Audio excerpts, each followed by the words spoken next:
Hello everyone, welcome back to another session of Memory of Metal and Dust, featuring I, the Ultra American TTRPGer, aka your boy Hunter. And so today we are going to be continuing where we last left off with AFRO, the Mecha Ronin Samurai, and also again AFRO is the acronym for Aggressive Frontline Robotic Operative. Because again he was a robot made for war, and if you want to kind of catch up and learn a little bit more about AFRO and kind of what he's been dealing with lately, just go back and watch the previous videos and you'll be able to catch up from there. And so today, as we take a look at the map, where we last left off, let me zoom in on that a little more for y'all.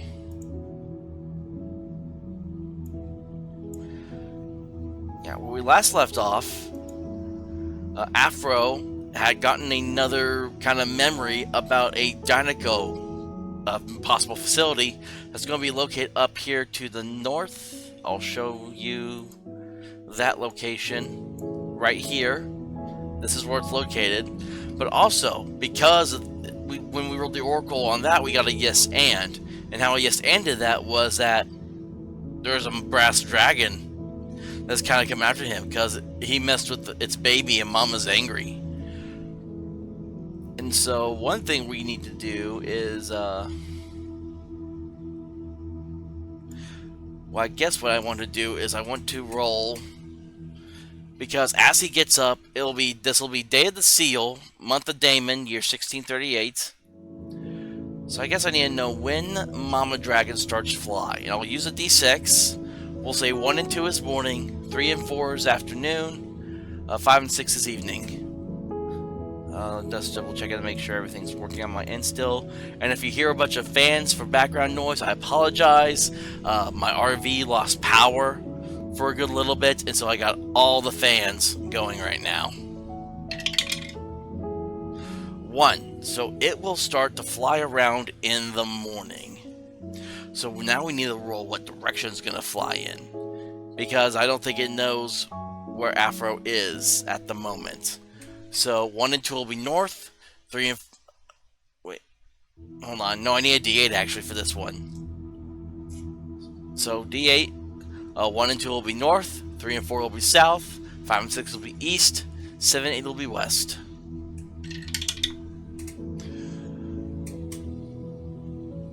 Alright, it's going to fly west.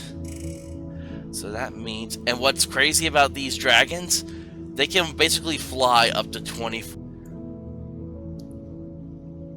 So that'll be 1, 2, 3, 4, 5, 6, 7, 8, 9, 10, 11, 12, 13, 14, 15, 16, 17, 18, 19, 20, 21, 22, 23. We'll say this brass dragon flies all the way over to 1307, I think is what I saw. Yep. So the brass dragon has flown all the way over to the west. So for now, we don't have to worry about Mama. But as AFRO gets up for the day, he begins to see as snowfall starts to come down upon him, as he begins to make his way north. So going from so at the moment, unless I roll a 1, which is how he gets lost, he will be kind of going, I think he'll go up and then over is what I'm planning. So let's roll first on the D6.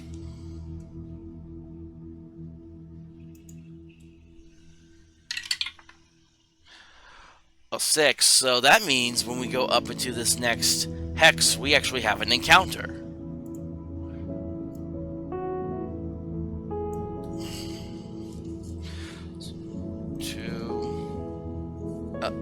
My pens.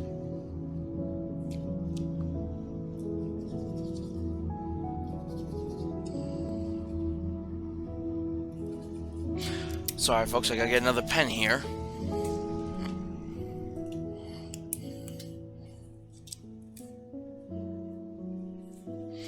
3805.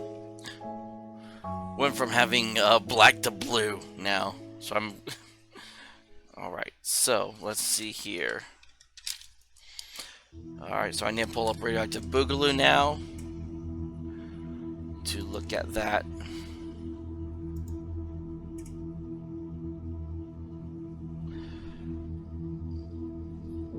Yeah, to look up the encounter table right here. Zoom in a little bit.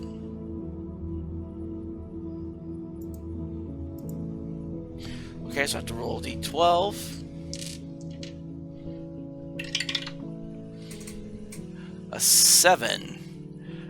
A keyed hex location. And then let me look to see. This is hex number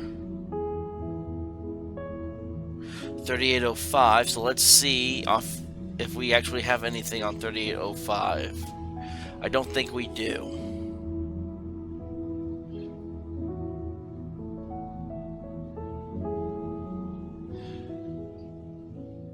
$3802, 3807. Nope, nothing on 3805. So that means I think we do end up rolling in an encounter if there's nothing, if there are no keyed hex locations. Yep, Wandering Monster instead. So what we need to do now is I need to pull out, get my book.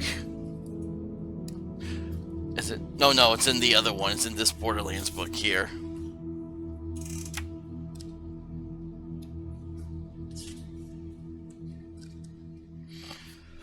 Alright, we're still in the clear, so I need a D10.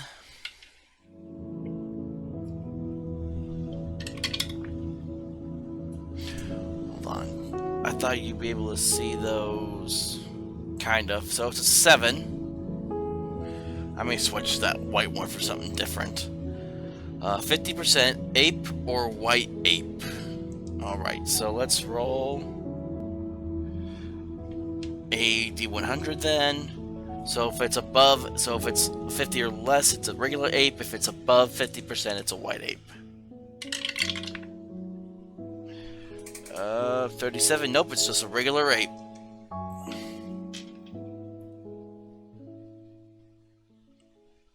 Wait. Ah, crap, I looked at the wrong thing. Yeah, animals. Which I did. Wait, did I do that?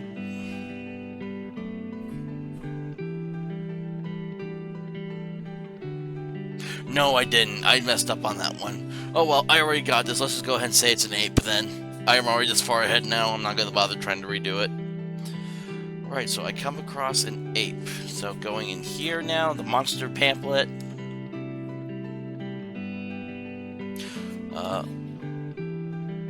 Hold on one second. What does that mean?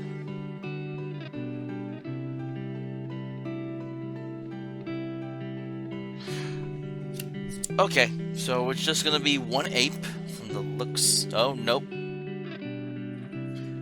It's gonna be 2 to 8, so I gotta roll 2d4 for this.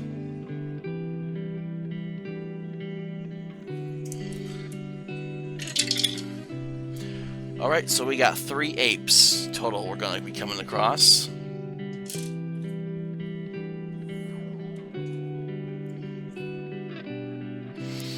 Alright, hold on, looking here.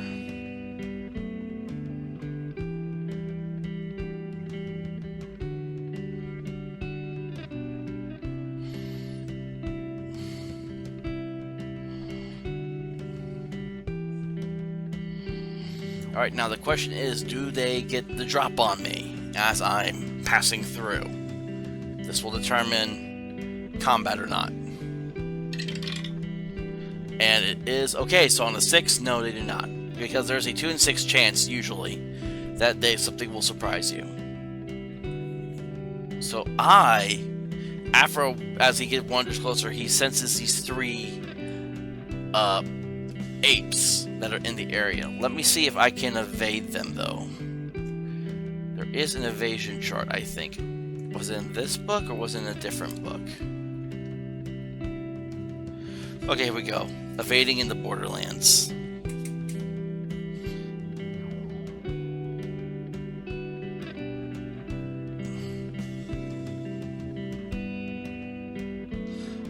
Let's see, there's 3 of them.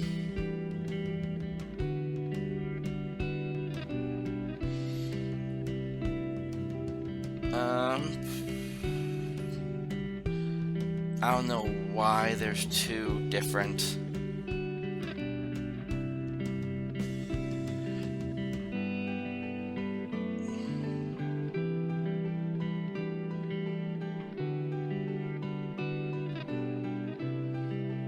Okay, so this basically says we may have a 70% chance of escaping.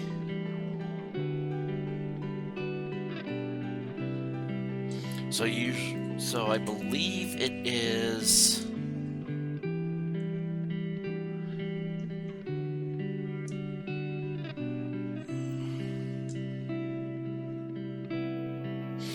I don't know if you're supposed to roll over or under. I've usually been doing roll under, but I think you're supposed to roll over in this case, maybe.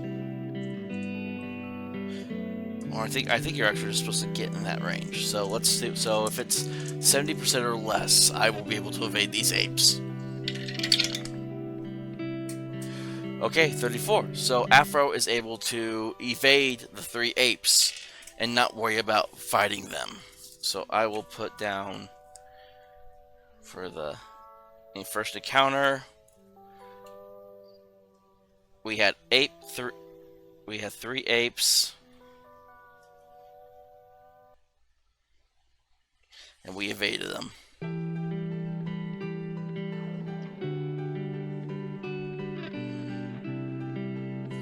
Alright. So that was morning. Now we have to roll for afternoon. Get the map back up so I can look.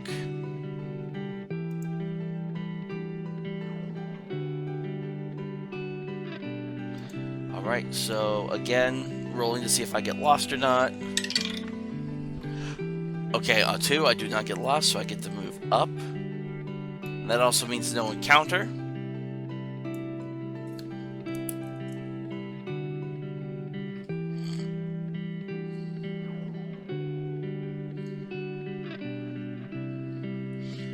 Alright, and now we're moving on to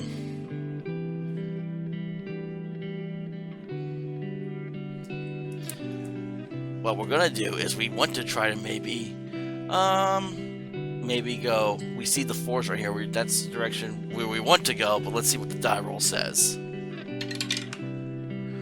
Okay, so well, let me double check the encounter table, make sure I'm not.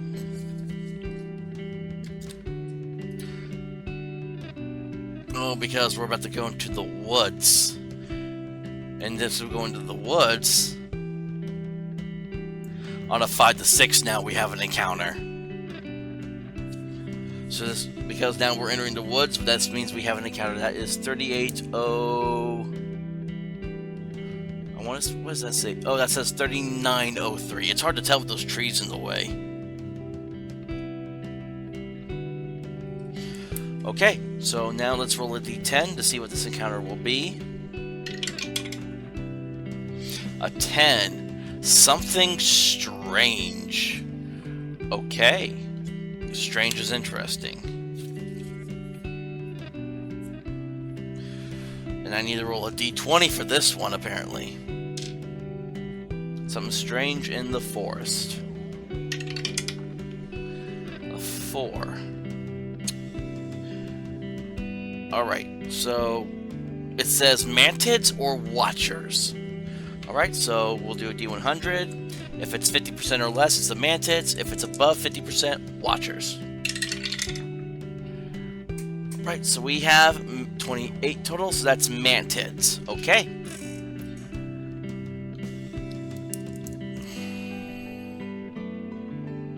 Well, I'm writing this down.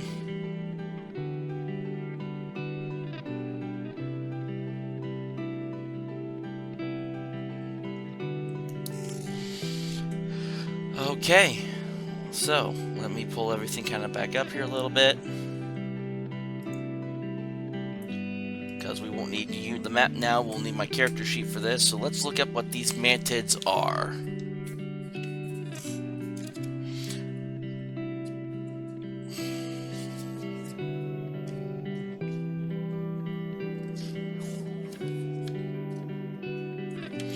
Well, that's weird. I'm not seeing Mantids.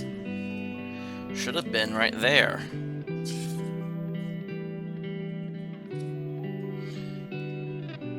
Oh, I think it's an insects, I bet. So I bet it probably has its own section for insects. No, it doesn't. Okay, where is...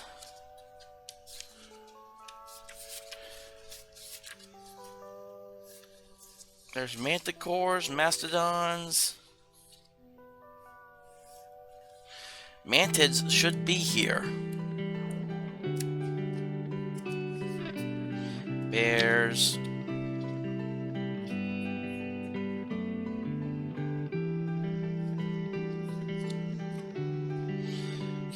Oh, here we go. Let me look up mantids, if it's in here.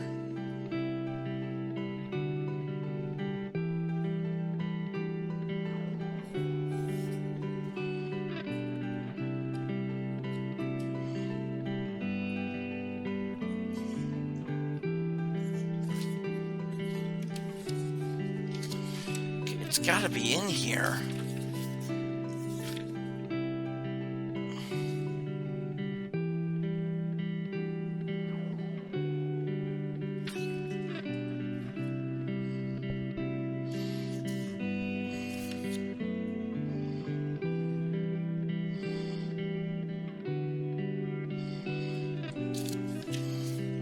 I apologize, folks. I'm trying to find where mantids are.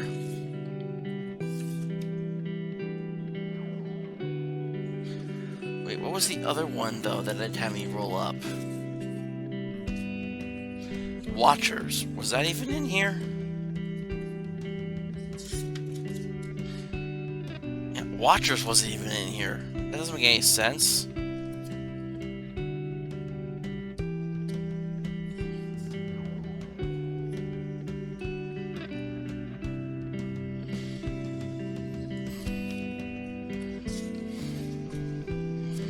I don't see...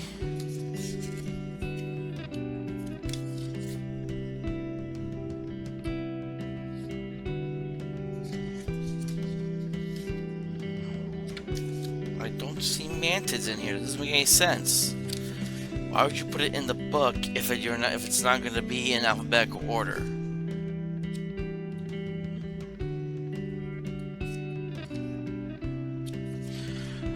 I apologize, folks. I need to open up the search file. I need to open up the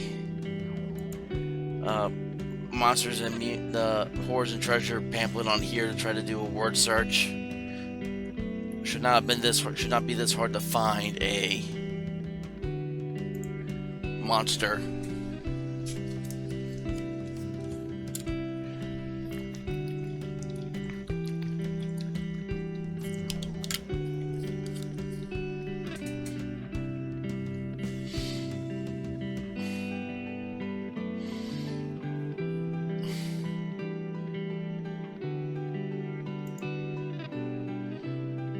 No, that's not what I want. Okay, so let me see if I can... Is there a search? Here we go, search and highlight.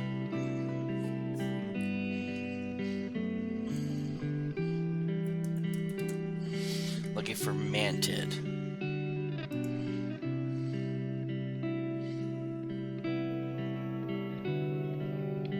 Huh? This doesn't make any sense.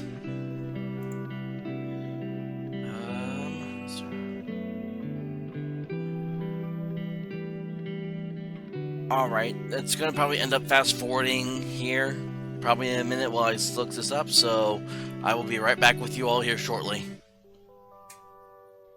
Alright, I'm back, folks. So I finally found the Mantids. It was an alien, of all things. Which doesn't make any sense, because since they're not alien names, they shouldn't be listed with aliens. They should be listed with the proper name.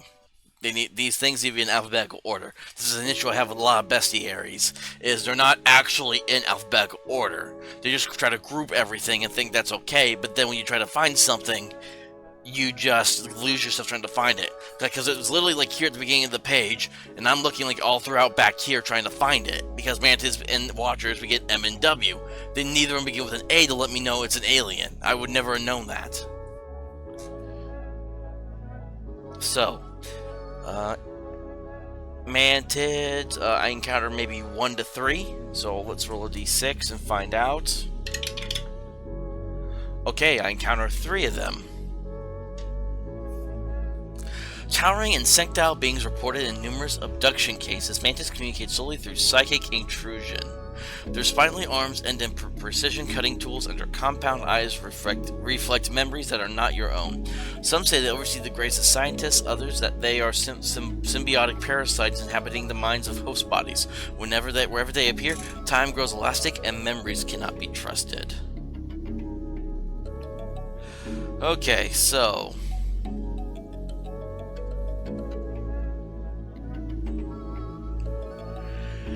they do get to attack twice, and they have either 2d8 claws or a psychic stinger.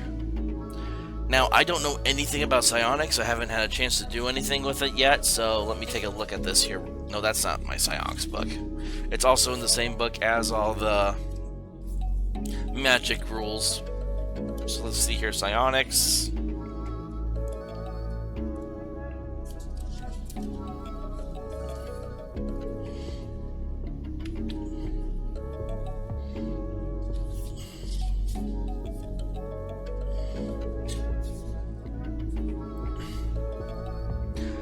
They apparently have a bunch of stuff. Psionics and psychic investment at 6 in each. Cell adjustment, precognition, object aura reading, cell weaponry. I gotta figure out what the heck those would even be under. Well, there's cell adjustment. Control cells. I think I want to. Well, first off, I need to see if they even get the drop on me. Because I think I want to avoid these guys. I don't feel like I'm good enough to fight 3 of these things. Ah, crap. They get the drop on me. So I need to roll. I don't even think I have enough d6s for this because it says I need 9 of them. 2, 3, 4. Okay, I have 5 here, so I'll roll these 5 first.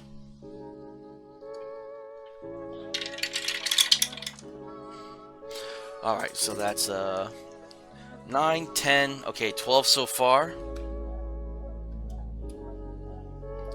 Then I just need to roll 4.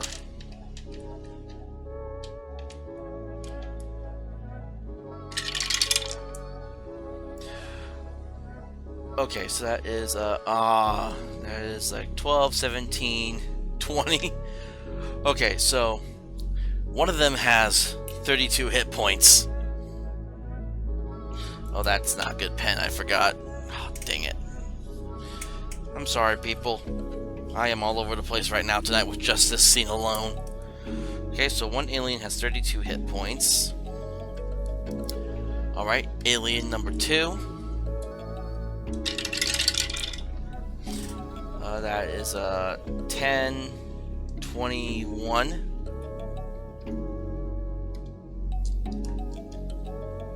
And then roll these.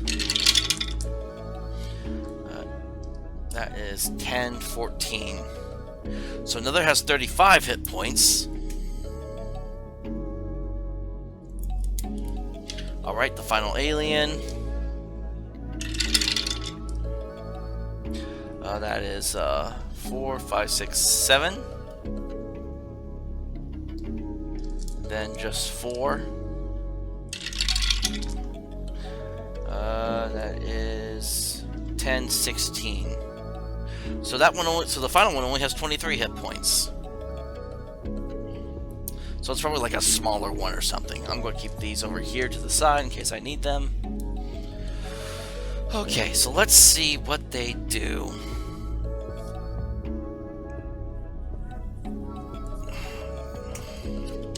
trying to read all their stinking psionic effects that they have in here.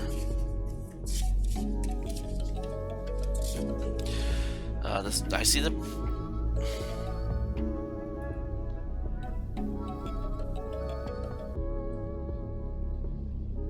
They have precognition.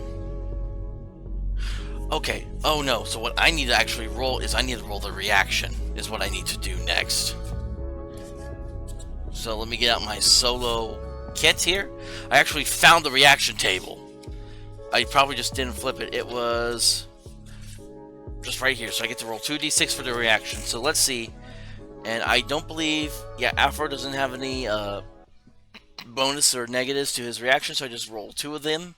And we'll see how these aliens react to me. A 4? They are unfriendly. So I think they're probably going to try to do something to me if they already see me as unfriendly. Plus they're going to get a surprise on me. I don't even know what a psi sting even is. I see living weaponry.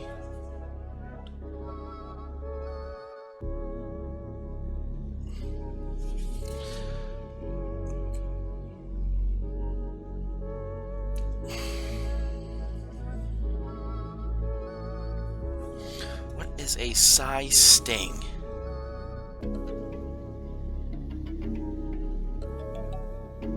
That is what I'm trying to understand here. Sting, sting, sting.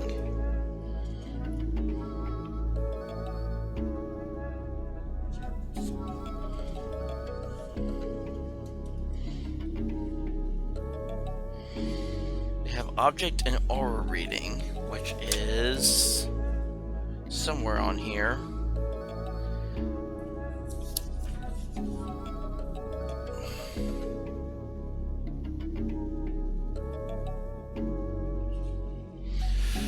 Just trying to add psionics and psychic investment at 6 in each, which I don't know what that means.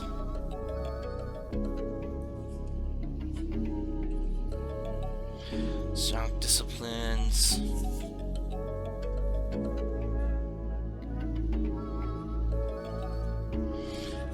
They don't. I don't even see the anything about the object aura reading on here. Is a problem, so I have no clue how this psionic stuff is even supposed to work. Because that's telepathy, telekinesis, psychic duels.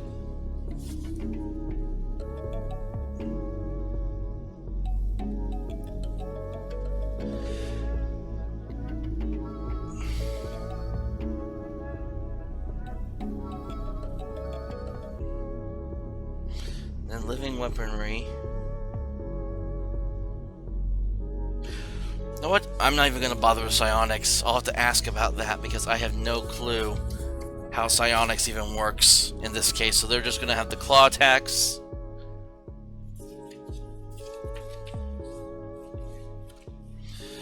But they are going to each get the drop on him. But they each get to make 2 attacks though. So let's see here. Alright, so just doing these normal. So alien number 1. Okay, so these aliens, these Mantids, have THAC0 of 12. AFRO currently has an armor class of 3. So they would have to get a 9 or higher on their dice in order to hit. And it doesn't look like these monsters get any pluses or minuses to attacks, so I'm just rolling these straight.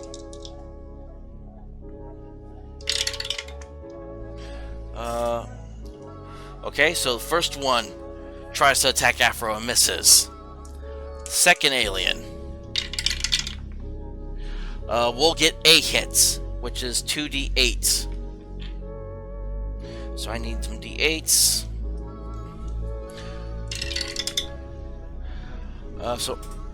Oof. That is 13 points of damage. And he's still there's still one more alien. Because that just brought AFRO down to 6 hit points.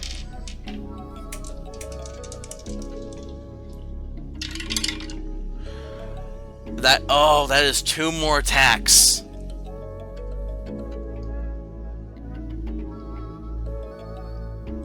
from the alien. Okay, so let's see what happens here. Because even if this brings me to 0, I can go down at least -10 before anything happens. Okay, so 12. So that brings me from the 6 hit points. I'm now at -6.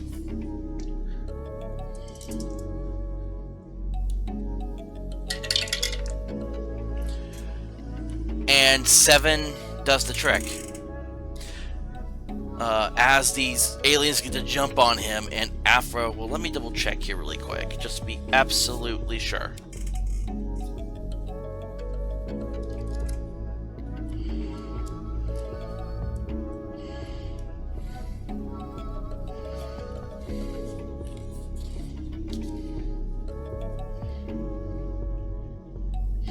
Yep, permanently dead at -10 HP.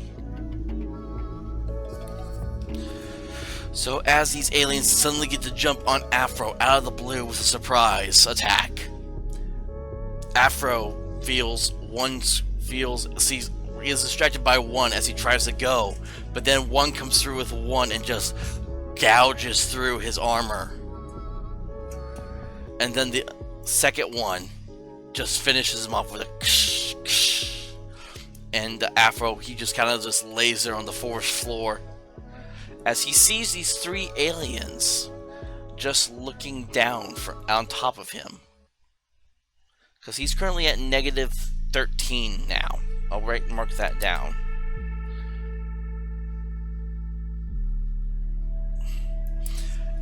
And he kind of like, as the lights, they flick, flick, flick, flicker. And eventually, it all fades to black for AFRO. But I'm curious about something now. This presents an interesting kind of new story hook for me.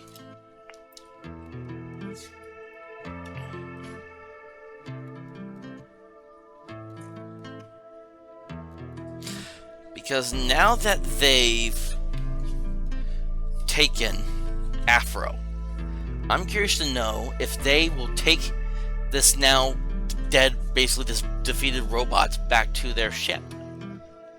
And I'm going to roll the Oracle on it, and I want to say it is likely that they do. So I'm going to roll 2d6, and I take the higher of the 2. So a 4 is yes, but. So let's see what that yes, but will give me on this. Again, I'm using the Ultimate Solo RPG Toolkit by Silver Nightingale, and I post the links to get this in the description of these videos. So, let's change, maybe, would this be an event? Let's do event, yeah, this wouldn't be a changing of the scene. Yes, well, actually, yeah, let's go ahead and roll change the scene really quick. A 4? So, it reveals an unwelcome truth. D6 again. And it's related to a discovery. So now I need to do my D4 and D12 tables.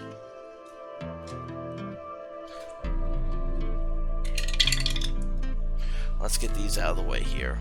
So, 4 and 12. Expose.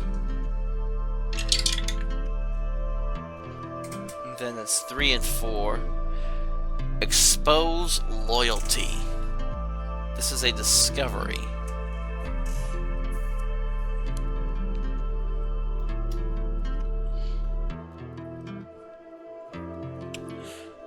So what I'm thinking here is that these... Let me look up these Mantids again. Because this actually would be interesting to happen.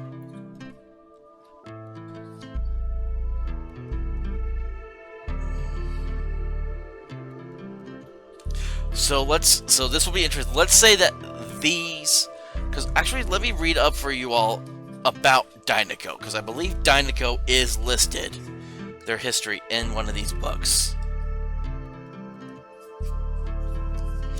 So I just need to find it really quick where Dinoco is.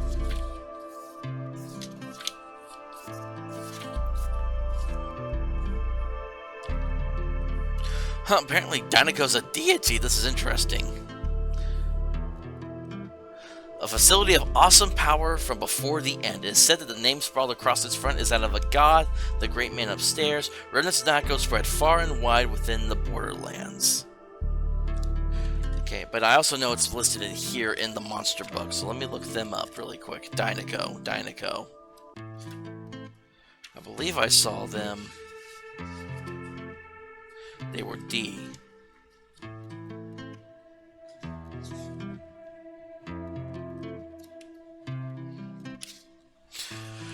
Yeah, here we go. Dinoco employees, shambling mutants wrapped in synthetic worksuits, their minds partially overwritten by company protocol. They will repair broken machinery even in the middle of battle, respond to management figures with total obedience, and repeat brand slogans as though entranced. Some carry tasers, tools, and war prototype gear. Alright, so let me double check. What is the movement on these aliens that I fought? So they can move 60. Now let me double check in here.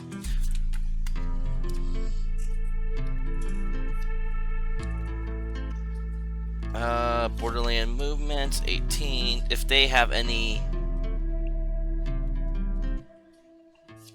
Because this is nighttime when this happens. So they surprise him in the night, and as he walks into the forest. So exposed loyalty. These Mantids are loyal to Dinoco, and they are working with the Dinoco employees. And I think what they do is, upon seeing this AFRO bot and seeing that this may possibly be one of their bots, these aliens are going to deliver him. And so what I'm going to actually have happen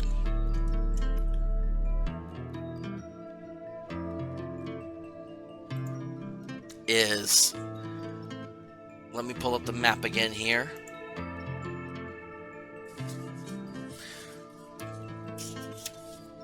Hold on, I'm just writing down one more thing here.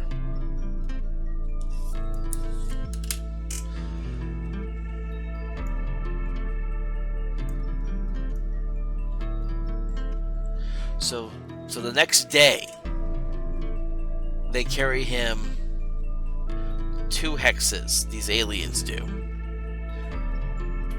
And I'll say, because he does not recover hit points because his systems are down currently. Oh, I don't even have the thing up. I'm so sorry. So these aliens, these Mantids they're called, carry him to the Dinoco cult. So I need to go ahead and write down the next day here. So give me a second to write this all down.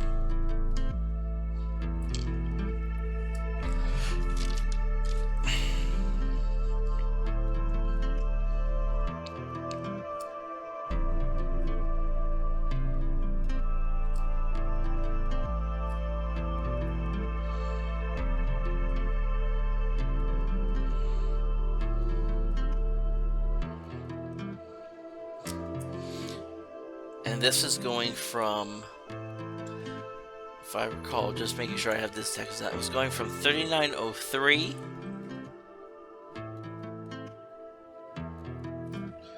to,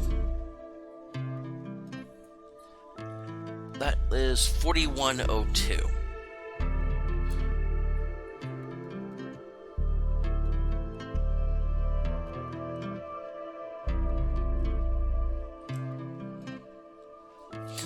He is carried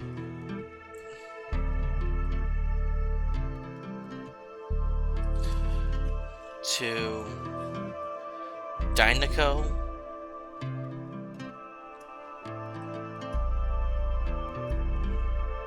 employees by Mantids.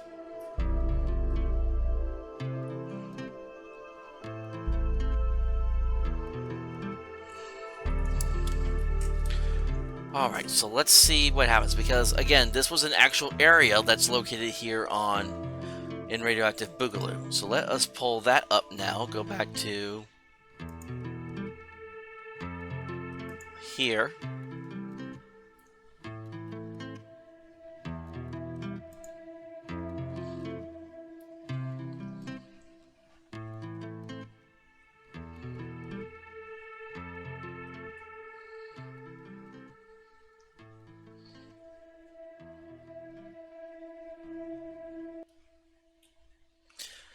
The Dinoco cult, nestled in a small clearing in the forest of Lin. I think it's either In or Lin, I can't quite tell. Lies a community of fervent believers in ancient ways of Dinoco. After finding a Dinoco brand AI, they gained access to the extremely powerful Dinoco training videos. In addition, they are now equipped with their Dinoco employee handbook and have unlocked psychic powers. They act as a knowledge base of all things Dinoco. They believe Arthur William Black, the man upstairs, to be a god. So, let us see, because I believe there actually was a... Go back here really quick. Okay, there is... Okay, let's just be on the low end here, because I don't think there's going to be 5d10 here. They're just in the force, so 2d6 possible Dinoco guys here. Let me...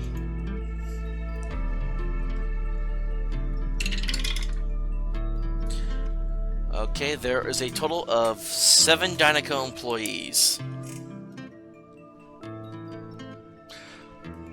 So let me put on, let me say on 4102.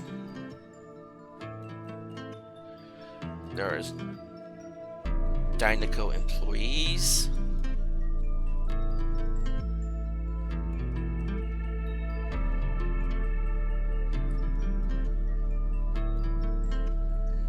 And there's 7. Now the question I am curious to know about is the man upstairs that they refer to this man as to be their god, is he here with them? So this is just going to be a simple straight yes or no answer, I think. So 1 to 3 is no, 4 to 6 is yes. And here, let's do these, get these out of the way. Yes! He is here. The man upstairs.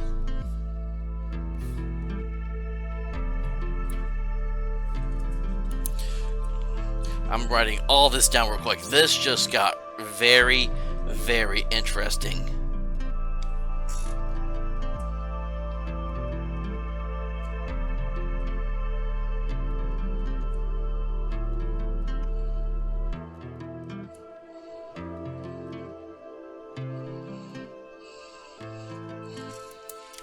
Okay, so let me read for you all here this paragraph from about the man upstairs.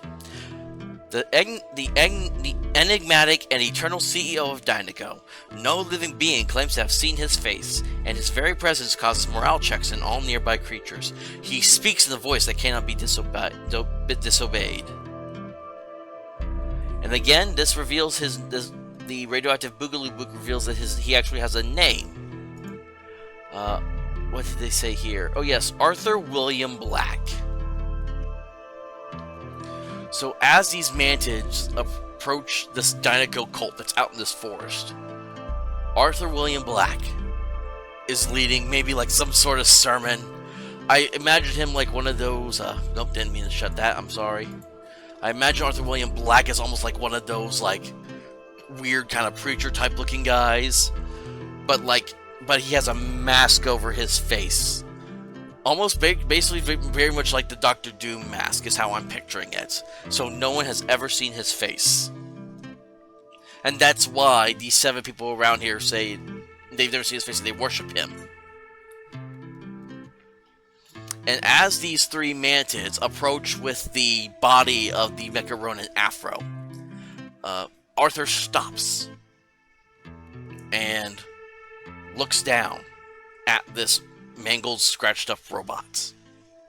And what's funny about the Dinoco employees is that it actually says in the book, let me get back to it, Yeah, they will repair broken machinery even in the middle of battle. So you see as these 7 other Dynaco employees that are in this area, they get a little antsy as they see the robot, because they're like, let's fix it, let's fix it, let's fix it, let's fix it. And Arthur just kind of holds up a hand, and he approaches the Mantids and says, set the body down. And the Mantids carefully lower AFRO's robot body onto the floor. And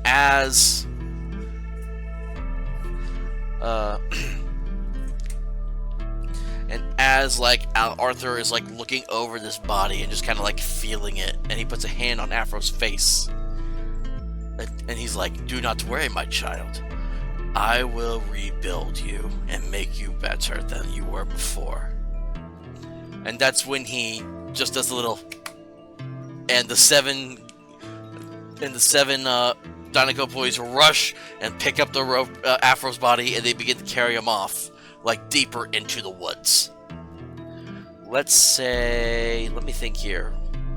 Pull up the map again. Let's say, where in this woods, where... Because if the cult's right there, I figured like there must be a Dynaco facility. And we'll... Yeah, because basically they travel 2 hexes, and we'll say the final hex that they go to for this day will be coming... I think it would be nice to have it near this lake. So I'll say there is a secret Dynaco facility hiding in... That is 4203. Let me write this down.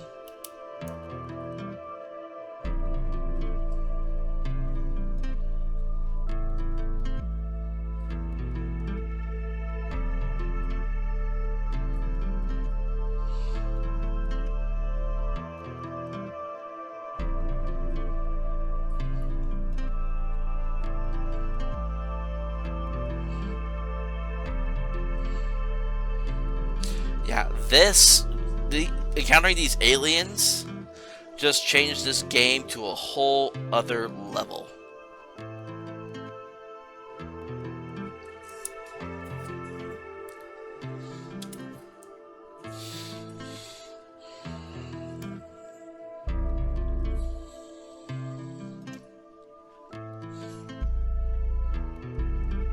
So what I think I'm going to do, because I realize now just how badly I got my shit fucked up by aliens, I'm probably going to increase AFRO by a few levels. And this is just going to be the story way of how I'm giving him that increase, basically.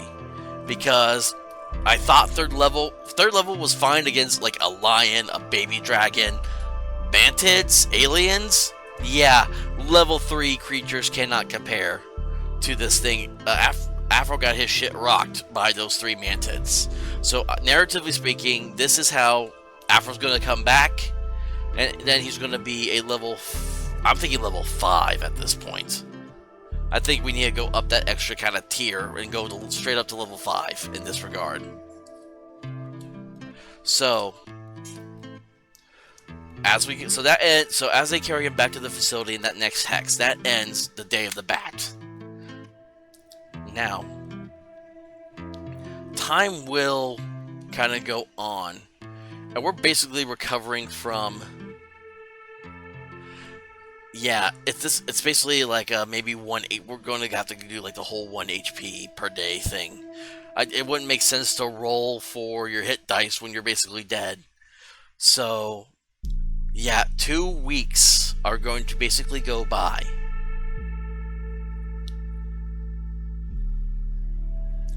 And so, let me look at the calendar here. So, we got... So, the next day that they would start repairing on him is Eel. It's the Day of the Eel in the month of Damon in the year 1638.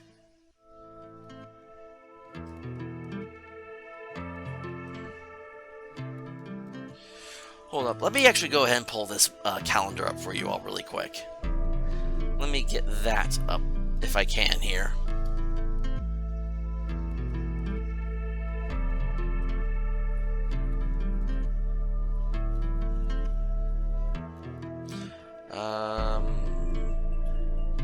trying to figure out, do I want to just, let me just change the, let me just create a new display thing here really quick, and I will show you the calendar that Matthew Tapp made for this campaign world, basically. So that is a window capture.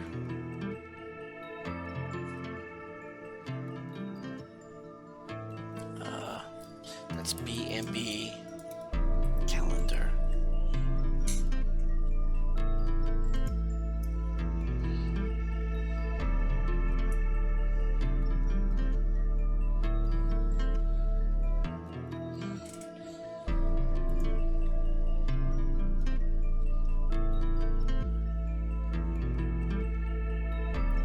I apologize, I'm trying to find it. Here it is.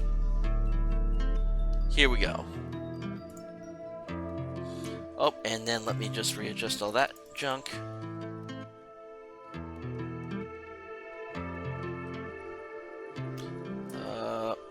Wait, what just happened here? Oh, and let me do it one more time, and it should pop up.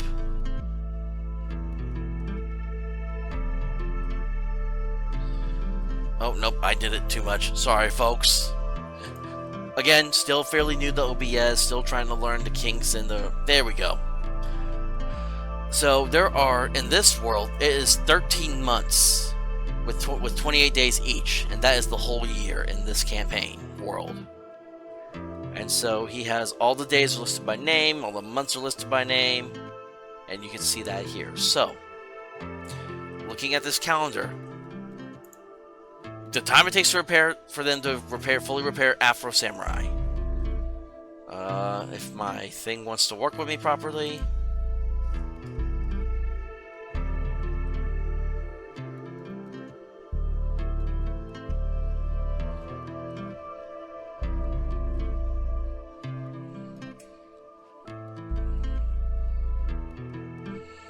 Oh, hold on, I'm just responding to someone in the, Barrows and Borderlands chat really quick.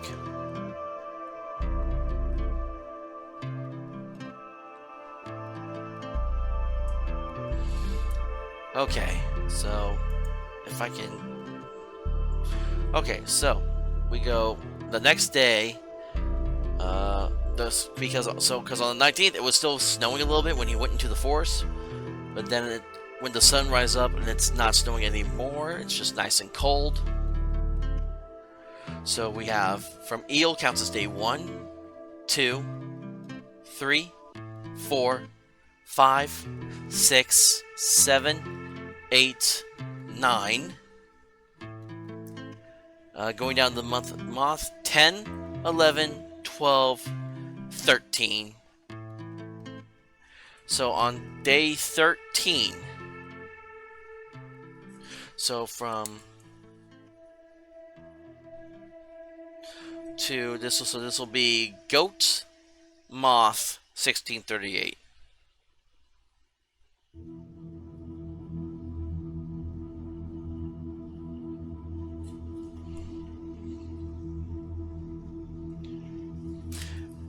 Afro is getting healed. I'm writing all these down because I do repost this as a solo log, because these videos, while they may be like only a couple days apart, will be uploaded like at least once a week, maybe, if I don't do anything else. So this is to keep up with the in-game world, so that way that's all kept up to date before the actual timing and all that. Afro gets repaired by Dynaco.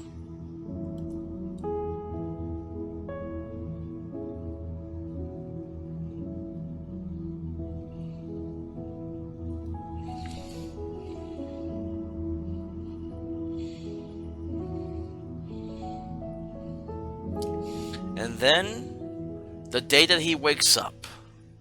Yeah, let me double check to make sure I had all those 13 days right. Because 1, 2, 3, 4, 5, 6, 7, 8, 9, 10, 11, 12, 13. Then on 14. Because I bet this, actually Matthew just told me this, he allows for people to do up to 2 weeks in the future.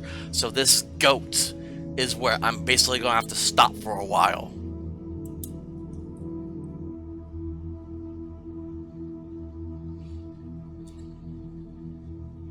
So this is Goat, Moth, 1638.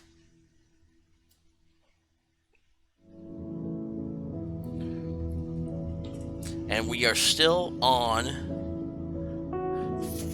Hex 4203.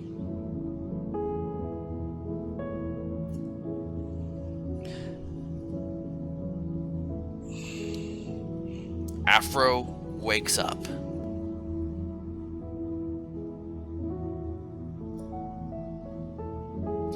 So,